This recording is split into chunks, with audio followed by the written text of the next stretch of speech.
I never imagined my own daughter's wedding would be the moment I decided to lock her out of my life.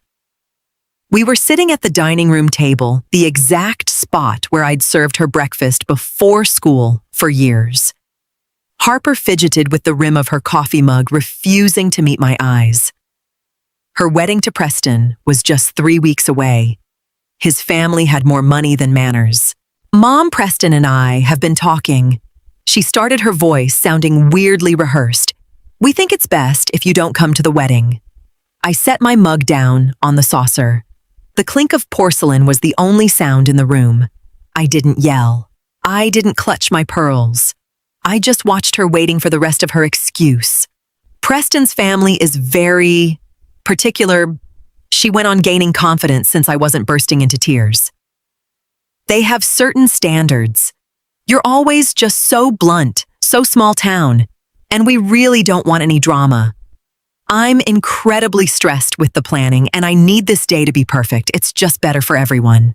She was asking me to step aside on the most important day of her life because my presence embarrassed her. I stared at her hands, the same hands I'd bandaged when she fell off her bike. I had raised a woman who was ashamed of her roots just to fit into a world of pure superficiality. I understand, I said, with a calm that seemed to completely throw her off. Really? She let out a huge sigh of relief, like a weight had been lifted off her chest. I knew you'd get it, Mom. You're the absolute best. She stood up to give me a quick hug, but I took a step back and started clearing the table. I wasn't going to be a shoulder for her to cry on, nor was I going to be her silent martyr. Lock the door on your way out, Harper. I have things to do. I left her standing in the hallway.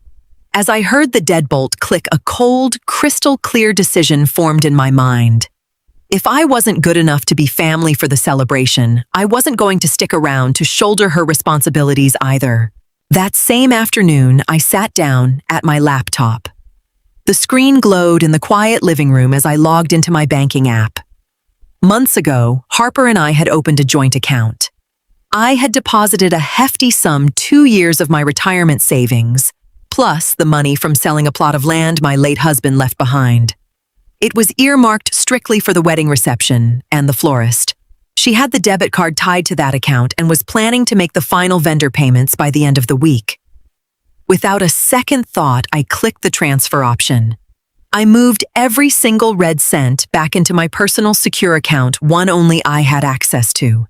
Then I called the bank and had my name scrubbed from the joint account entirely. The whole thing took 10 minutes. 10 minutes to take back control of my hard-earned money. I didn't sit on the couch and cry. I marched into my bedroom, pulled a suitcase from the closet, and started packing. Breathable clothes, sunscreen, a couple of paperbacks I'd been meaning to read, and my wide-brimmed sun hat.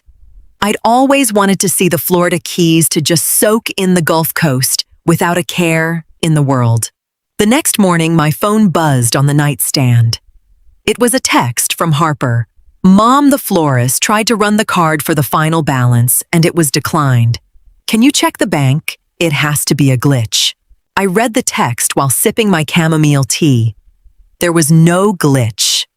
The small-town mom bank had officially closed its doors to Preston's family. I locked my phone screen and zipped up my suitcase. The Uber taking me to the airport was already honking outside. My trip was just beginning, and for the first time in decades, I was only looking out for number one. Key West welcomed me with a warm breeze and the smell of salt air. I checked into a little boutique hotel miles away from the tourist traps. My mornings consisted of walking barefoot in the sand, drinking excellent coffee by the water, and reading under a cabana. The peace was absolute until I finally turned my phone back on the third day. I had 14 missed calls from Harper and several voicemails. I hit play on the first one while watching the waves crash against the shore. Mom, pick up. The caterer is threatening to cancel everything. I went to the bank and they told me the account is empty. What did you do with the money? Her voice had escalated from annoyed to full-blown hysterical. I typed out a brief factual reply. That money was my gift to celebrate with you. Since you made it clear my presence would cause drama and ruin your perfect day, I decided to withdraw my contribution so I wouldn't be in the way. Enjoy your wedding. I locked the screen, not waiting for a reply. I knew the explosion was coming. That night, my oldest son, Connor, called. He was invited to the wedding, and unlike his sister, he had always been grounded and hardworking. "Mom, where are you? I went by the house, and nobody's home," he asked, sounding genuinely worried. "I'm on vacation at the beach, honey. I needed a break." I heard him let out a heavy sigh on the other end of the line. Harper is losing her mind. Preston and his family are furious because the vendors are demanding payment and they refuse to chip in a single dime. The tension is through the roof. That sounds like a problem for them to figure out, Connor. They're adults. I know, Mom. Just be safe and enjoy the beach. You deserve it. I hung up with a faint smile. The house of cards was starting to collapse, and I was 1,000 miles away drinking coconut water and listening to the ocean. The day of the infamous wedding arrived. I wasn't stuffed into a formal gown or torturing my feet in uncomfortable heels. I was wearing a white linen dress, walking barefoot along the shoreline. The sun was starting to set, painting the sky in gorgeous shades of orange and purple.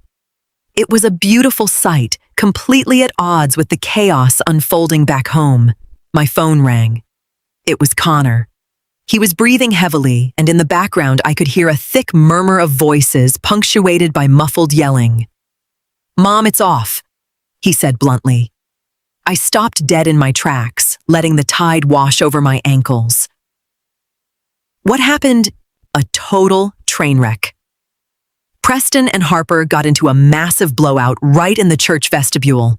Turns out, Preston tried to con the photographer into working for free in exchange for exposure because they were totally broke. Harper panicked, started screaming at him in front of his mother, and his mom called her trash. I listened closely, but I wasn't surprised. Greed and vanity always crash and burn eventually. Harper had a complete meltdown and smashed a floral arrangement. Preston just turned around and told her he wasn't going to marry someone who humiliated him like that. They left Mom.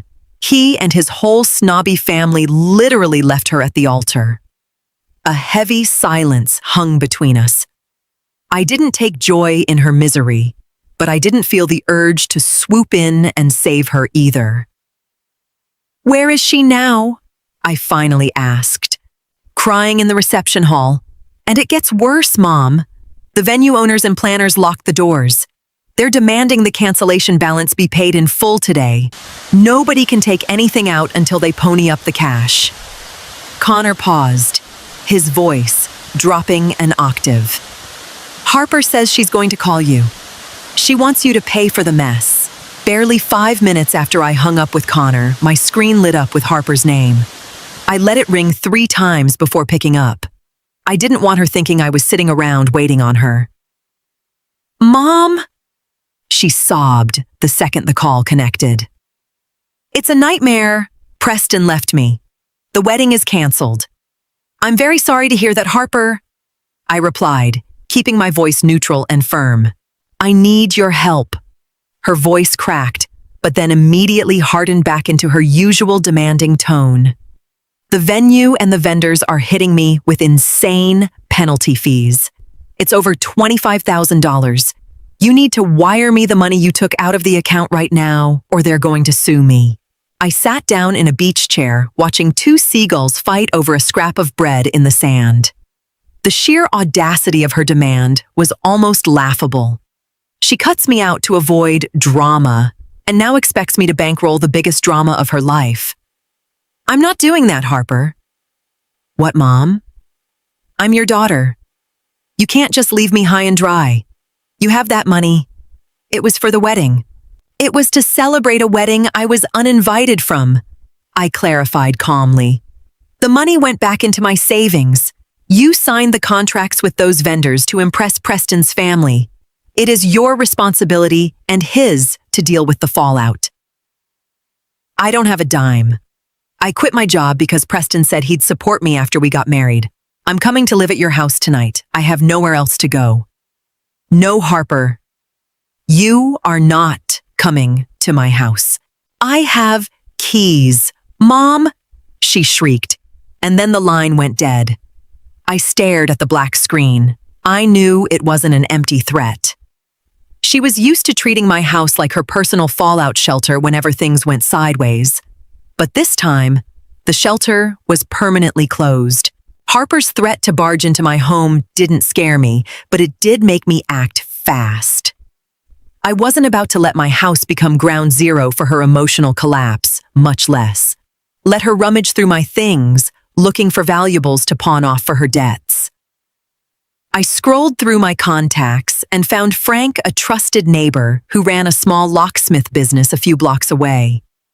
He answered on the second ring. Well, hello, Joanne. Long time no see. What can I do for you? Frank, I need a massive favor. I'm out of town right now, but I urgently need all the locks on my house changed today.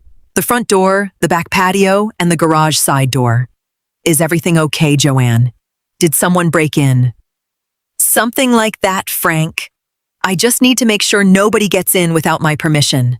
My son Connor will swing by to pay you and grab the new keys this afternoon. I trust you to make sure it's buttoned up tight. I called Connor and gave him the rundown. He got it instantly. He knew exactly how invasive his sister could be when she was desperate. Less than 3 hours later, Connor texted me a photo, a shiny new set of keys resting on my dining room table. A wave of relief washed over me. I spent my last night in Key West eating at a tiki-lit restaurant, treating myself to garlic butter mahi-mahi. I thought about all the times I had bitten my tongue and shoved my own needs aside to keep the family peace. All that effort had been for absolutely nothing. Real peace isn't negotiated. It's built by setting boundaries. And mine had just been installed with fresh brass and heavy-duty screws. My flight landed right around noon. Connor picked me up at the airport and drove me home. As we turned the corner onto my street, we saw exactly what I had predicted. Harper's car was parked on my curb, the trunk popped open. She was sitting on my porch steps, surrounded by 5 suitcases, her mascara smeared, looking absolutely furious. The second we pulled up, she leaped to her feet. I stepped out of Connor's car, calmly carrying nothing but my purse. Finally, Harper yelled before I could even take 2 steps. I've been out here for hours. I tried to open the door and the key won't turn. What did you do to the lock? I changed them, I said, stopping a few feet away from her. It's my house. Harper and I decide who comes inside. I'm your daughter. I just got dumped at the altar. I'm drowning in debt and you're leaving me out on the street. She waved her arms around, hoping the neighbors were peeking through their blinds. She wanted to put on a show to guilt-trip me. Keep your voice down, I warned, looking her dead in the eye without backing down. I am not leaving you on the street. You made your bed. You kicked your mother out of your wedding because you were embarrassed of me. You blindly trusted a man who didn't respect you, and you signed contracts you couldn't afford. None of that is my fault. Connor, say something to her, she demanded, pivoting to her brother for backup. Connor just crossed his arms and leaned against his car. Mom's right, Harper. We told you Preston was bad news. You're going to have to fix this yourself. She stared at me, eyes bloodshot, waiting for me to cave like I always did. But the wall I had built wasn't coming down. Harper quickly realized that throwing a tantrum wasn't working. She shifted gears, dropping her shoulders and playing the wounded victim. Mom, please. The venue manager said they're going to come after me. I don't have anything in my name except my car. If I don't pay them, they're going to come after you because they know you're my mom. You have to take out a loan or take a second mortgage on the house. You're older now, you don't even need that much money. That was it.